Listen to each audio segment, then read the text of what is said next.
What is going on, everybody? It's the Thoughts, and we're here for Elimination Chamber predictions. As we do know, the Elimination Chamber pay-per-view comes this Sunday on the WWE Network at 7 o'clock Eastern Standard Time. As usual, of course, we do have a kickoff show beforehand with one match that I honestly think WWE needs to stop disrespecting, and that is Buddy Murphy versus Akira Tozawa for the Cruiserweight Championship, a match that honestly I think is going to be better than two matches on this show that I think are more kickoff worthy.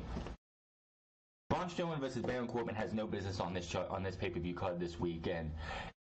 And Finn Balor versus Bobby Lashley and Leo Rush feels like that should be a kickoff show. Those two matches right there, and I'm not trying to take that away from Finn Balor, but Braun Strowman versus Baron Corbin nobody wants whatsoever.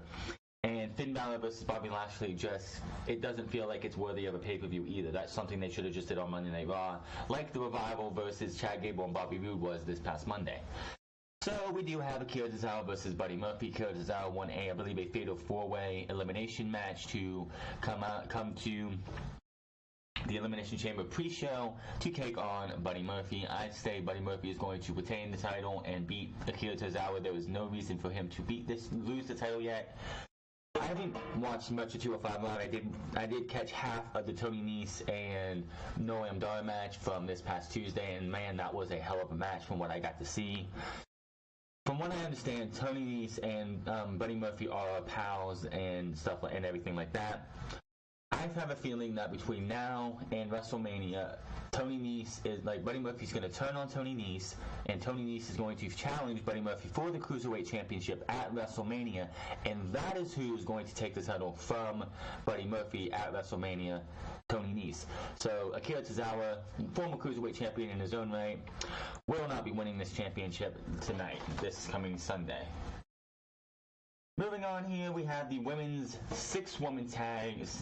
I don't even know how you put this. The 12-woman tag, pack women's elimination chamber match with the women's tag team championships being decided on Sunday.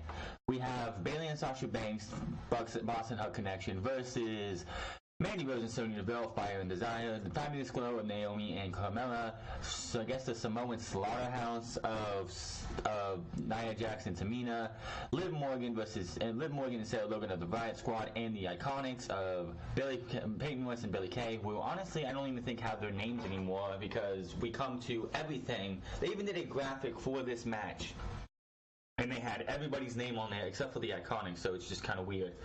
We do know, because of what happened on Monday and Tuesday, that the Boston Hug Connection will go one-on-one with Fire and Desire to start this match. I don't see the teams that I don't see winning this. Iconics, no. Riot Squad, no. Fabulous Glow, no.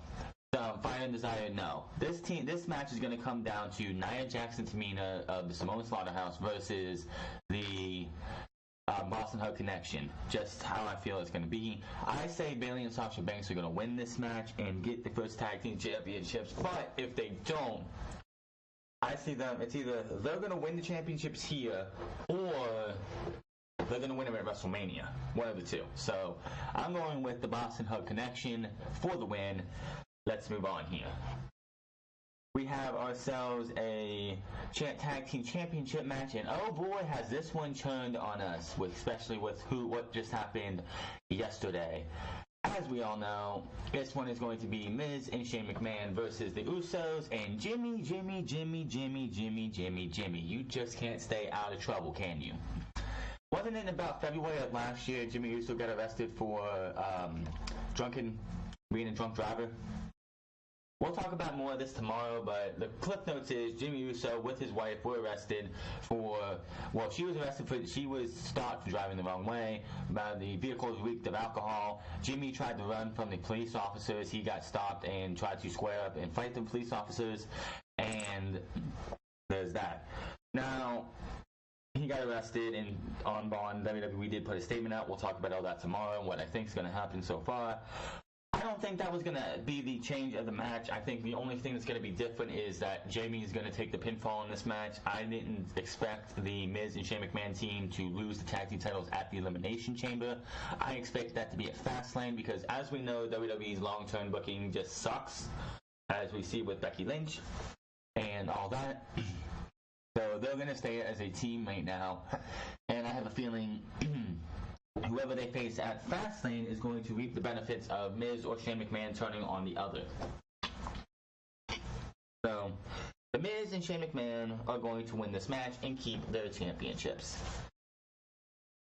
Moving on here, the match that nobody asked for and nobody cares about. The no disqualification match between Baron Corbin and Braun Strowman. This match got a no DQ match for the simple fact is nobody fucking cares. Nobody needs to see Braun Strowman versus Baron Corbin. So, why would they put a no DQ match on here? To add a little intrigue and try and make the match more exciting. Nobody cares about this match. Nobody cares about this match. I don't, I know you don't. Why the hell would anyone care about this match? So, I'm going with Baron Corbin for the simple fact is WWE does want to have Baron Corbin wrestle. They do want this to go right. I say Baron Corbin, I'm going to win. Baron Corbin's going to win with the help of Drew McIntyre. Moving on. We have Ruby Riott versus Ronda Rousey for the Women's Championship. And I'm just going to say right now, Ruby has absolutely no chance. Why would anyone expect Ruby Riott to actually win the championship, as we do know that Ronda Rousey is going to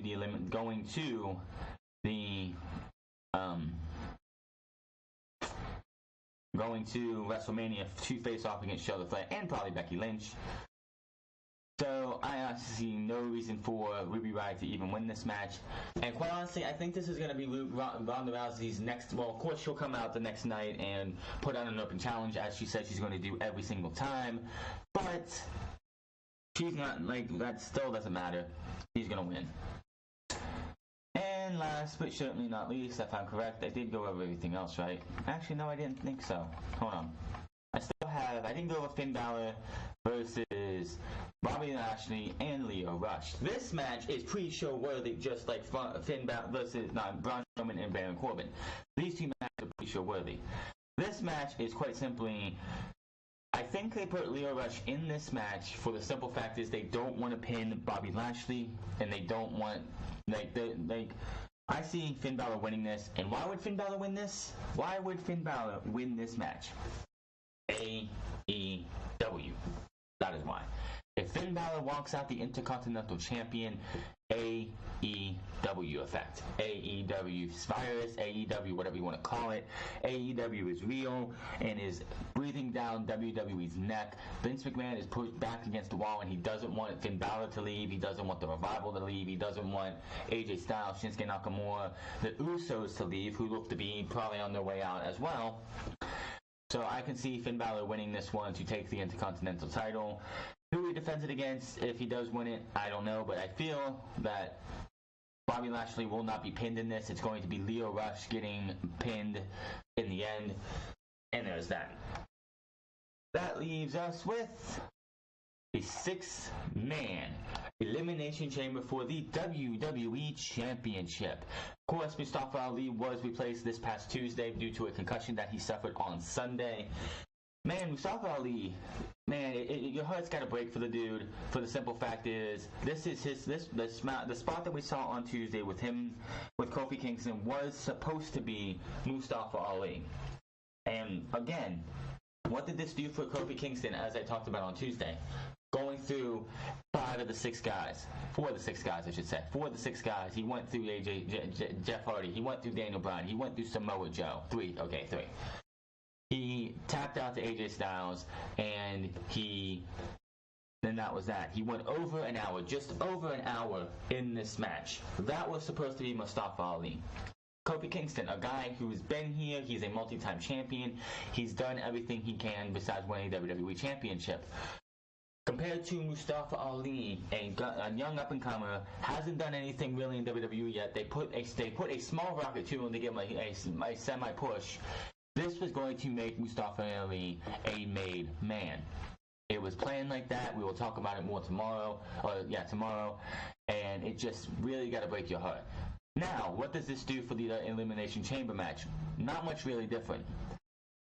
Jeff's not winning it, Joe's not winning it, Orton's not winning it, Styles is not winning it, and certainly Kofi Kingston's not winning it. I I feel the last two are going to be Kofi Kingston and Daniel Bryan. We're going to get, remember when Daniel Bryan was World Heavyweight Champion 2 months before he went to WrestleMania and lost that title in 18 seconds? It came down to Daniel Bryan and Santino Marella. And Santino Marella came within an inch, a half a second from being World Heavyweight Champion. The crowd was going ballistic, wanted him to win that match. That's what we're going to get here for Kofi Kingston. Kofi's going to hit Trouble in Paradise. It's going to be down to Daniel Bryan and Kofi Kingston. He's going to hit Trouble in Paradise. Crowd's going ballistic. They want the championship to change hands. 1, 2, arm goes up, or lights go out, lights come back on, and Rowan and Harper are in the ring. Rowan and Harper take out Kofi Kingston, and Daniel Bryan survives with the WWE Championship, and he has a new quote-unquote disciple in Harper. So Daniel Bryan to win to retain his WWE Championship. As we review, Ronda Rousey over Ruby Riott. Daniel Bryan is going to win the Elimination Chamber. Boston Hug for the Women's Elimination Chamber, which I think will open the show. Akira Tozawa will not be winning the Cruiserweight Championship. Finn Balor over Bobby Lashley and Leo Rush. Baron Corbin over Braun Strowman. And I'm missing a match. There's 7 matches. Yeah. That is all, though. And what else was the match? What other match did we have here? We had... Oh, yeah, the tag team titles. We're going to have Miz and Shane McMahon are going to retain the tag team titles. And anybody who says... And this, I'm going to go back to this. Anybody who says if Miz and Shane McMahon retain the championships, that the WWE is punishing the Usos because of what Jimmy did. I don't think Jimmy Uso's drunken disorder of the conduct and obstruction has anything to do with the end of that match. I still think that the Miz and Shane McMahon are going to retain and hold the titles till Fastlane, with the Miz hopefully turning on Shane McMahon, because I don't like a babyface Miz. I think he's better as a heel, always has been, always will be. But that is my predictions for the Elimination Chamber. We will be here for the entirety of the Elimination Chamber coverage this coming Sunday, unscripted tomorrow, and of course the Elimination Chamber results on Sunday night. Until then, my name is The Franz. Hit that subscribe button, comment down below, like or dislike this video. Hit that, find me on Twitter at The Franz, find me on twitch.tv/TheFranz08. I will see you guys tomorrow for Unscripted. And thank you to everybody, and I mean this wholeheartedly, thank you to everybody and anybody who's watched any of my videos over the last umpteen years that I've been trying to do this. I would appreciate it if you guys hit that follow button, hit that subscribe button, just to help me out a little bit here. I'm trying to get this off the ground, and I can't do that much without you guys. But thank you guys, and I will see you guys later.